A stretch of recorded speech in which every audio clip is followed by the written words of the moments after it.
Alright, we've got this 2008 Suzuki Forenza, and just to remind you, if you like the content on the channel, please hit that like button and subscribe if you're not already subscribed. Today we're going to be replacing this throttle housing up here. We had some issues with it sticking a little bit. These are kind of known for these throttle housing issues, and we had a code come up for this. So we're just going to be replacing this with a new one. I'm going to show you what I've got here. Okay, and here is the new one. And it is a really windy day today. I think we're going to just pull on up into the garage here. You can see where your coolant hoses go here. And very nice looking. So this is what we're going to be putting on there. So of course, if you have one of these Forenzas, there's certain years that have the cable controlled, and you'll have to see, you know, which one yours is. But typically, these electronics are the ones that are in question that they're having trouble with. So we'll just go ahead and get started now. All right, so maybe this will get us out of this wind a little bit here today. Okay, and we got the hood up here. Now you could go ahead and disconnect your negative on your battery if you wish to do so for safety. What we're going to be doing is just focusing on removing this entire housing here. Now this just kind of pops down into place here with some rubber grommets. Now we do have a map sensor connector right here. Just push down on that right there, and that'll just pop right off. Just don't forget to reconnect that. So we've got that disconnected. This will pop up. Now the only other thing we need to focus on is this right here. We can either use a 1/4-inch drive socket or a flat on that right there, and then that will just pop up. And we also are going to remove this clamp right here so we can slip this hose off right here. So we're going to get to work on that. Okay, so we'll just get our needle nose on here. And I want to point out that right now is a good time to clean any of these hoses out. Make sure there's no blockages. Okay, we should be able to just wiggle that right off there. Okay, now I'm going to be using an extension, just a little 1/4-inch. We're going to go right under here and get this band. Okay.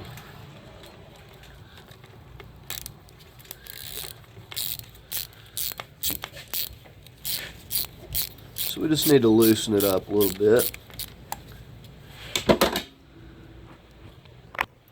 Okay, now we should be able just to start lifting up on this. Now over here we're going to lift up.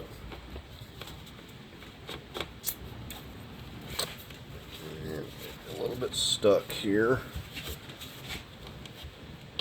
Give me just a second. Okay, so I was thinking the whole thing would pop up easily, but what we're going to do instead is remove these screws, either a Phillips or an 8mm. We're just going to be taking the top. Will work just fine.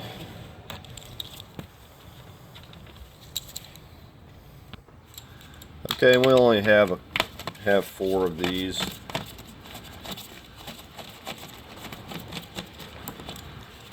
And we got one more just right over here.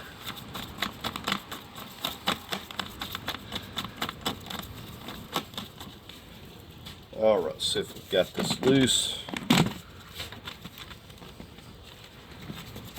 Okay, now we got it all loose here, the top and everything. Okay, we'll just lift this entire piece up and out of the way here. Okay, here we are with that off. We can see our throttle housing.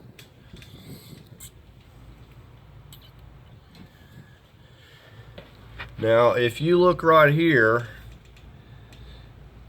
that's where our coolant hoses are connecting. And you can also see that we got a little bit of a problem there because we've got some coolant leakage going on there.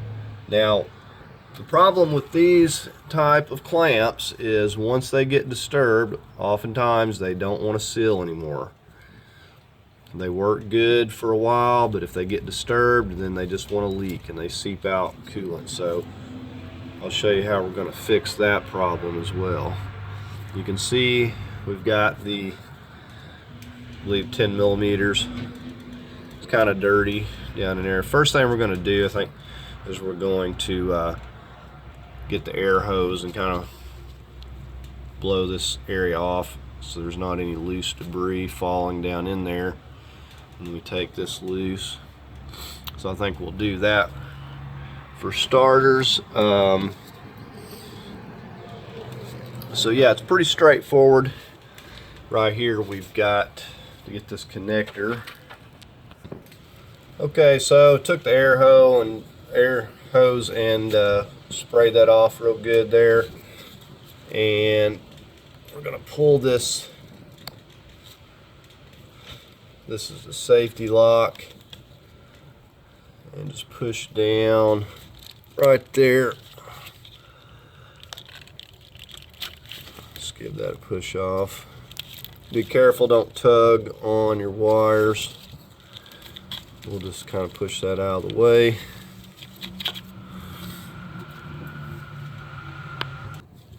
Okay, now I can't say how tight yours will be. They shouldn't be that tight. I'm just using a 1/4 inch ratchet here.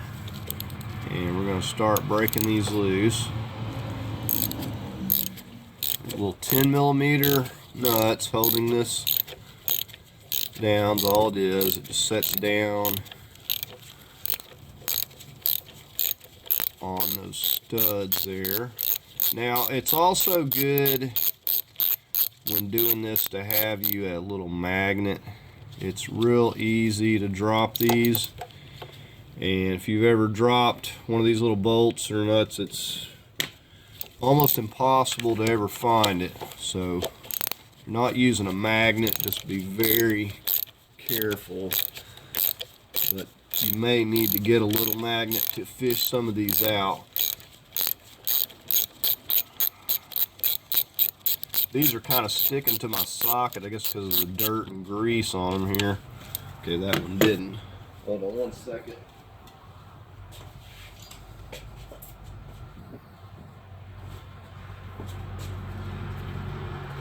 Okay, found my magnet.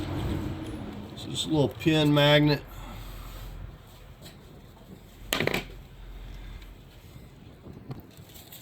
Okay, now we'll just focus on these over on this side. And you'll notice we haven't addressed our coolant hoses yet. And I have a reason for that.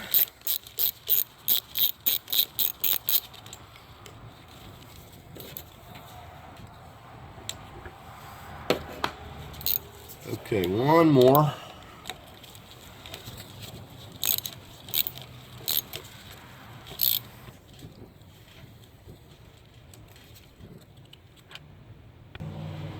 Here's the last one. Okay, now we should be able to lift this up and off of here. Here is our gasket. This one still looks okay, but it wouldn't hurt to get a new gasket while you're doing this. Okay, I've got my new housing over here, and essentially what we're going to do is we're going to pull this up here as high as we can probably get it. And we need to get something under here to kind of minimize this coolant dripping. And we're going to try to pull it up and get get this up a little bit higher, and we'll kind of like swap these over. But basically we need to get something under here to kind of catch this coolant. And this is what we're going to be putting on here. This will go, you can see there, from a 5/16 up to a 7/8. And there's a little 1/4 inch screw clamp. So that is going to stop that leakage right there. So we're going to, like I said, get something under here. Okay, I know I got some nice sun glare coming in here, but basically I got this little pan under here, and we're going to go ahead and just work on taking this clamp on this side loose, and we'll be removing it entirely. But I'm going to pop it loose here, and any little bit that comes out, we're not going to lose a lot. Now, don't expect this to come loose too easily here. So even though we got the clamp pulled back, we're going to have to push on this part with a screwdriver to kind of get this hose broke loose. Sometimes you can twist it. This one is really, these things glue themselves from the heat, and this one just is not moving. So I'm going to try to, got this little trim tool, I'm going to try to push on the end of that hose and push that off of there. Okay, we got it loose. Now what I want to try to do when I get this off here is get it up so we don't just lose a whole lot. There's going to be some drain out of that other end, and we're going to try to slap this on to the other housing here. Okay, now you'll note we've already got our screw style clamp, so we're going to slip it back on here. And actually I need to kind of rotate that the other way. It's going to be easier with the clamp turned around this way. But this hose is still good. I mean, you could replace this, but this hose is still good. It just needs to be a little bit more snug. Okay, and so I'm just taking, and screwing this down really good and tight, 1/4 inch.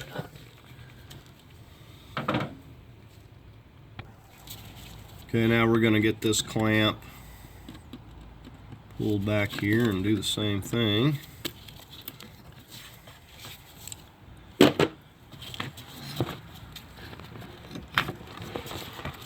So you will lose a little. Okay, this one's even tighter than the other one.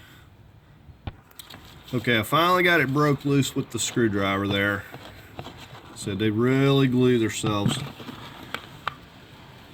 So we'll just get this out of the way, and we can get our clamp, pull this over here. Okay, so we got our clamp there.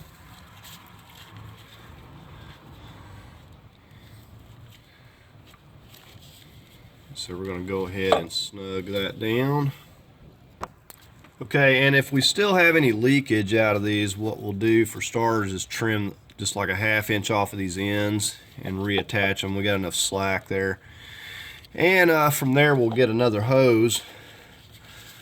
So what we want to do is clean this up here before we slap this down. Okay, so to hold this back out of the way, it's got a little alcohol, brake cleaner, starter fluid, something. See all that.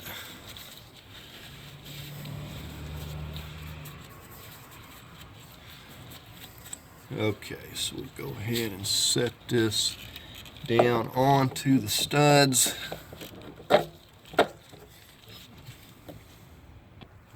Just going to take my magnet and set them down there so I'm not dropping them, get them started.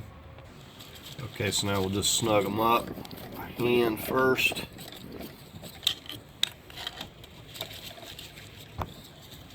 These, I believe, are a self-locking nut. At least they feel like one, so there's no need to use any Loctite. Just snug them down a little bit with our 1/4 inch.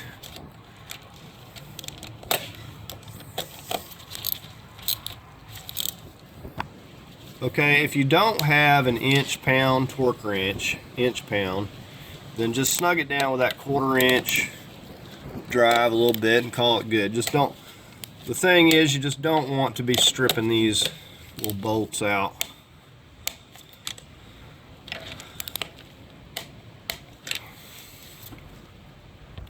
Okay, so went around and checked them. We got 96 inch-pounds on those.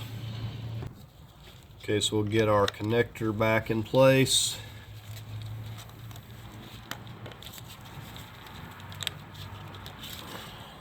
Okay, get that lock. Okay, as far as this goes, we did not lose probably even a half of a cup or something. It was very, very minimal.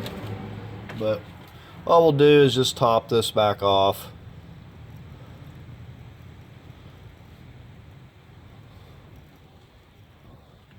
Said whatever coolant yours takes, this one takes the green, so you may have the red kind in yours, and if that's the case, then put the red kind in there to match whatever you have.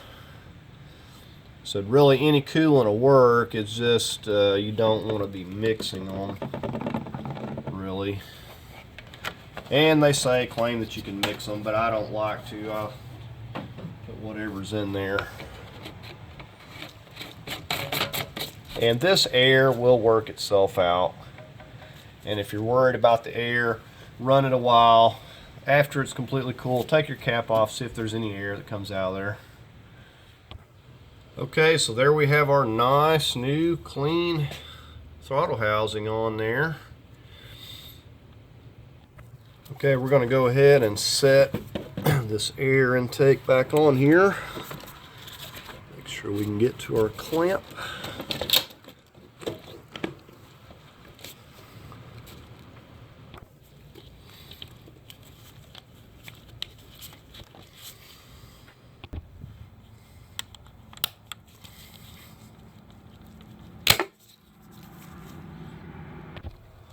Okay, so let's get our 1/4 and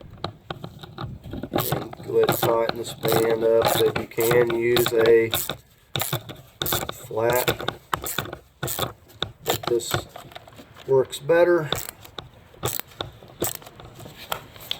All right. Okay, let's go ahead and get these 8mm or Phillips snug back down for our air box.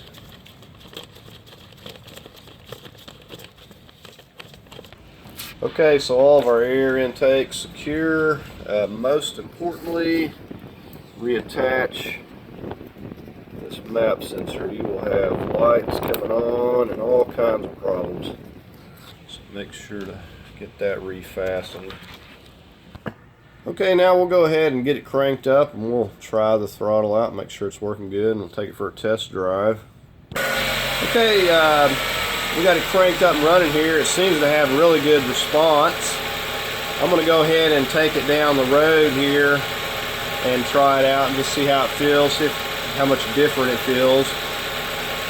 Okay, just drove it down the road and I got to say that the throttle response is much better, a really noticeable coming from a stop. It seems like it's got a lot more response, a lot better takeoff than what it had. Now sometimes, you know, you can get by with cleaning these. You see how that looks on the back side there, pretty dirty. But because this one had some previous issues and the codes it threw up, just not worth the risk of keeping this one, so better just to go ahead and replace it. So anyways, that's going to do it on replacing this throttle housing. Pretty easy job. Probably haven't spent much time at all here, but very simple job. and can definitely get some of these issues fixed up if you're having this sort of trouble. So anyways, that's going to do it on this video replacing this throttle housing. I hope you found it helpful. If you did, give it a thumbs up. If you'd like to leave a comment, please do so. As always, I invite you to subscribe, and thanks for watching.